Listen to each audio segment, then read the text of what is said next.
बिस्मिल्लाहिर्रहमानिर्रहीम। अस्सलामुअलैकुम व्यूअर्स, आज मैं आपके लिए क्रिस्पी और क्रंची फ्राइज़ की रेसिपी लेकर आई हूँ और इसके साथ मैं आपको क्रीमी चीज़ सॉस बनाना सिखाऊंगी जो कि इन फ्राइज़ को बहुत कम्प्लीमेंट करती है।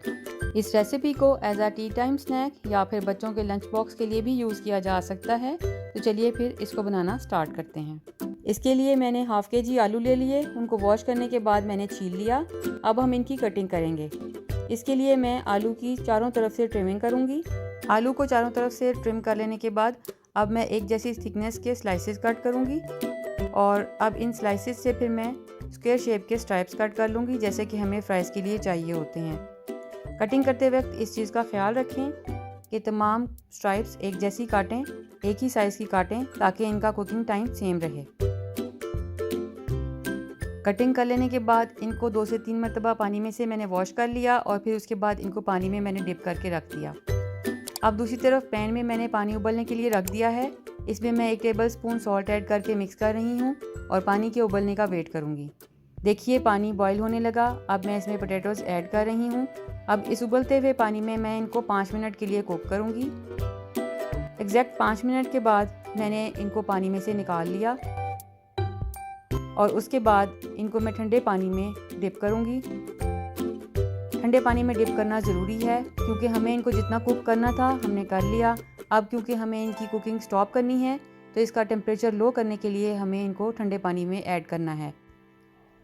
अब ये आलू ठंडे हो चुके हैं तो इनको मैं पानी में से निकाल कर स्ट्रेनर में खुश्क होने के लिए रख दूँगी। अब चीज़ सॉस रेडी करने के लिए मैं एक पैन में 1 टेबल स्पून बटर ऐड कर रही हूँ। इसको थोड़ा सा मेल्ट करने के बाद इसमें मैं 1 खाने का चम्मच मैदा ऐड करूँगी और इसको हल्की आंच पर मैं भून लूँगी। जब ये थोड़ा सा भुन गया तो इसमें आधा कप दूध शामिल करके इसे अच्छे से मिक्स करूँगी ताकि इसमें कोई लम्स ना बने।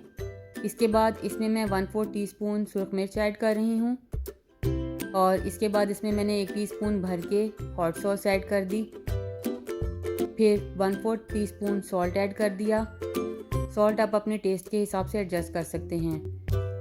इसके बाद इसमें मैं 3 अदद चीज़ स्लाइसेस ऐड कर रही हूँ। ऐड करके इनको मैं मिक्स करूँगी और सबसे आखिर में हाफ़ टीस्पून मस्टर्ड पेस्ट शामिल कर रही हूँ। अगर आपको इसका फ्लेवर पसंद नहीं है तो आप इसको स्किप भी कर सकते हैं। चीज़ सॉस अब रेडी है। इसकी कंसिस्टेंसी आपने थोड़ी रनी रखनी है क्योंकि ठंडा होने के बाद ये थिक हो जाता है।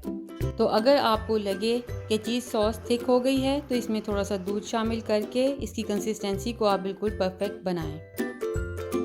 अब एक बाउल में मैं 2 टेबलस्पून कॉर्नफ्लोर ऐड कर रही हूँ और इसमें खुश्क किए हुए आलू डालकर इस तरह से टॉस करूँगी कि सारे के सारे आलू के स्लाइसेस कम्प्लीटली इसमें कोट हो जाएं।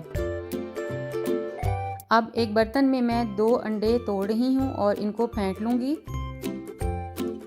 अब एक दूसरे बर्तन में मैंने ब्रेड क्रम्स ऐड कर दिए। ये फ्रेश ब्रेड क्रम्स हैं जो कि मैंने घर पर ही तैयार किए हैं। आप भी इसी तरह से 4 से 6 स्लाइसेस के ब्रेड क्रम्स रेडी कर लीजिए। और अब इनको फ्लेवर देने के लिए इसमें मैं हाफ़ टीस्पून ऑरिगेनो शामिल कर रही हूँ। उसके बाद इसमें मैं हाफ़ टीस्पून सॉल्ट ऐड कर दूँगी और थोड़े से मैंने चिली फ्लेक्स ऐड कर दिए हैं। इन तमाम स्पाइसेस को हम क्रम्स में अच्छी तरह से मिक्स कर लेंगे। उसके बाद आलू का एक स्लाइस लिया, इसको पहले मैं अंडे में कोट करूँगी और उसके बाद मैं क्रम्स में इसकी कोटिंग करूँगी। इसी तरह से तमाम स्ट्राइप्स की मैं कोटिंग करके ट्रे में रखती जाऊँगी। इस तरह से तैयार किए हुए फ्राइज़ को आप फ्रीज़ भी कर सकते हैं। इनको फ्रीज़र में रख के आप फ्रीज़ कर लें और किसी जिप लॉक बैग में डालकर आप इनको सेव कर सकते हैं और ज़रूरत पड़ने पर इनको निकालें और फ्राई करके आप इंजॉय करें। अब यहाँ पर ऑयल को मैंने ऑलरेडी प्री हीट किया हुआ था। 5 से 7 मिनट के लिए मैंने दरमियानी आंच पर ऑयल को गर्म कर लिया। इसमें मैं अब फ्राइज़ को एक एक करके डालूंगी और इनको मैं फ्राई करूंगी। अब हम इनको उस वक्त तक कुक करेंगे जब तक इन पे गोल्डन ब्राउन कलर नहीं आ जाता। फ्राइज़ अब रेडी हो चुके हैं। देखिए इन पर बहुत खूबसूरत गोल्डन ब्राउन कलर आ चुका है। इनको अब मैं पैन में से निकाल कर टिश्यू पेपर पर स्प्रेड करूंगी ताकि एक्सेस ऑयल रिमूव हो जाए। लीजिए viewers, crispy crunchy fries with creamy cheese sauce ready हैं। आप इनको as a tea time snack अपनी फैमिली के साथ, अपने बच्चों के साथ एंजॉय कीजिए। वीडियो अगर अच्छी लगी हो तो इसको लाइक कीजिए, शेयर कीजिए, मेरे चैनल को सब्सक्राइब कीजिए। अपना बहुत सारा ख्याल रखने के साथ साथ मुझे अपनी दुआओं में याद रखिएगा। अल्लाह हाफ़िज़।